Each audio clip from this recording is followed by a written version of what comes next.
October 1956, Clarkdale, Arizona. A livestock auction yard on the south end of town, a long wooden fence, a dirt ring, bleachers on two sides.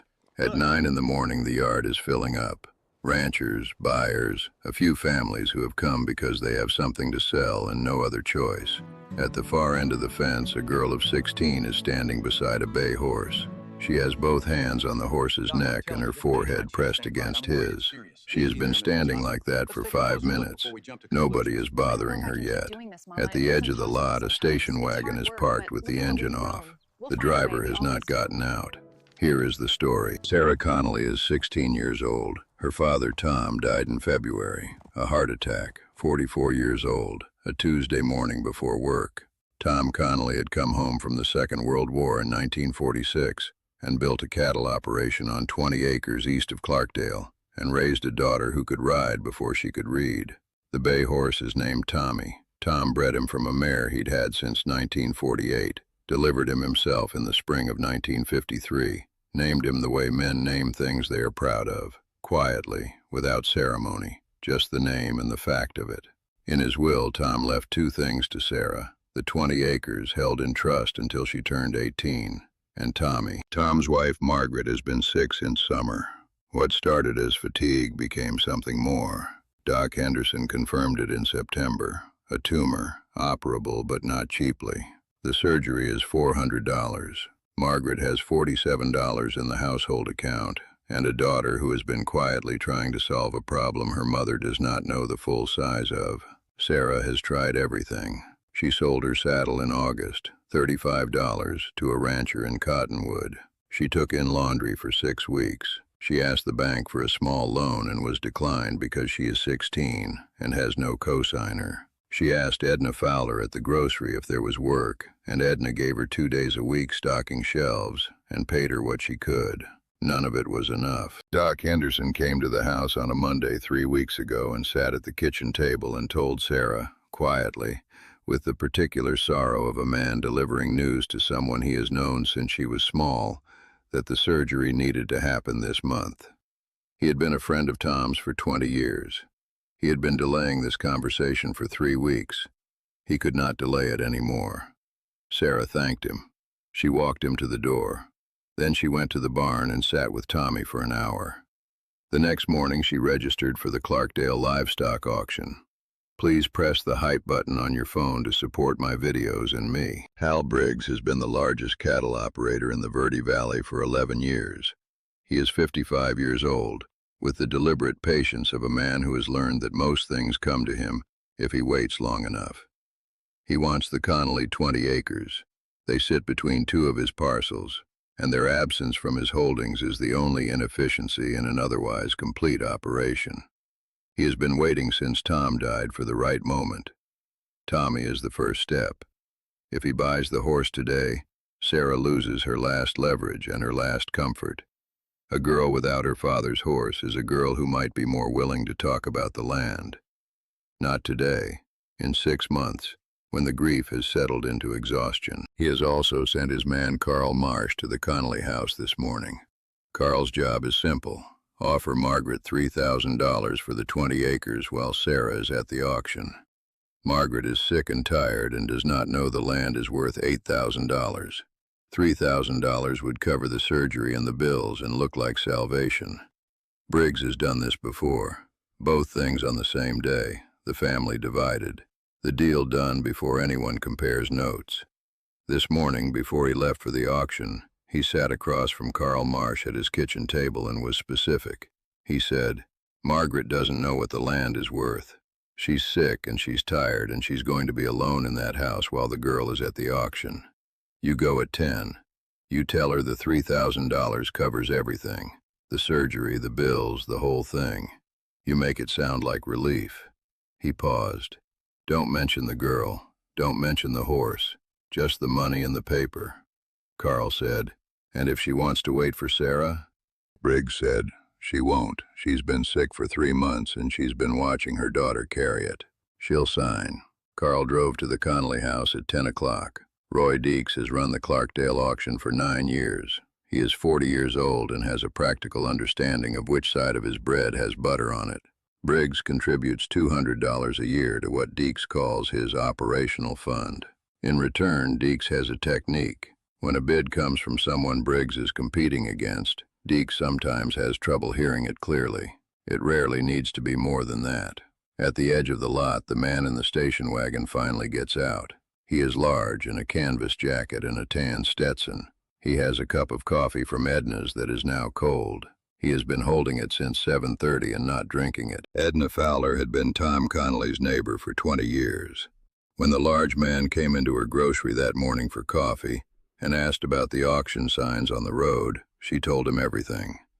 Not because she knew who he was, she didn't, not at first, but because she was 65 years old and Tom was dead, and Sarah was 16, and some things need to be said out loud to someone. She told him about Tom's service, about the heart attack, about Margaret's tumor. She told him about the saddle Sarah sold in August, and the laundry, and the bank turning her down.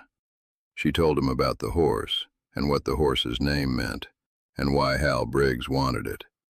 The man listened without interrupting. He set his coffee cup on the counter and looked at it. Then he said, "What time does the auction start?" 9, Edna said. She looked at him properly for the first time. Her expression changed. He picked up the coffee cup. He said, "I'll need this to go." He walks to the fence and leans against it and watches the yard fill up. He finishes the coffee. He does not leave. Billy Tate is 17 years old and has been working odd jobs around Clarkdale for 6 weeks. Fence posts, hay bales, anything paying. He has $40 in an envelope in his jacket pocket. He earned it for Sarah. He has not told Sarah this. He is not sure exactly what he intends to do with it at the auction because $40 will not be enough, and he knows it. But he earned it for her, and he is going to give it to her today one way or another. He finds Sarah at the far fence before the auction starts. She is still standing with her forehead against Tommy's neck. He stands beside her. He does not say anything for a while. Then he says, "I have $40. Sarah lifts her head. She looks at him. He says, "It's not enough. I know it's not enough." Sarah looks at him for a long moment. Her expression does the complicated thing that faces do when someone does something that cannot help but matters completely. She says, "Billy." He says, "I know." She puts her hand on his arm for a moment. Then she takes Tommy's lead and walks toward the ring. At the back fence, the man in the tan Stetson watches her walk. He watches the way she moves with the horse, the particular ease of someone who has been moving beside that animal for 3 years. He watches her face when she turns back to look at Tommy one last time before handing the lead to the gate man. Then he looks at Hal Briggs, who is standing at the front rail with his arms crossed and the expression of a man watching something that is already his. Still with us? Hit hype. It tells us this story found the right people. Where are you watching from? Drop your state in the comments. I want to see how far this story reaches. The bidding opens at $200. Briggs goes to $300 in the first 30 seconds. 2 other ranchers drop out. A buyer from Flagstaff takes it to $350. Briggs says $400 without looking up. The Flagstaff buyer shakes his head. Roy Deeks lifts his gavel. He says, "400 once. 500. The voice comes from the back of the bleachers. Every head turns. The man in the tan Stetson is standing with one hand raised, easy, the way a man raises a hand when he is certain. He looks at Roy Deeks directly. Deeks looks at him. He looks at Briggs. Briggs's expression has not changed, but something behind it has. Deeks says, "I'm not sure The man looks at the 6 ranchers standing within arm's reach of him.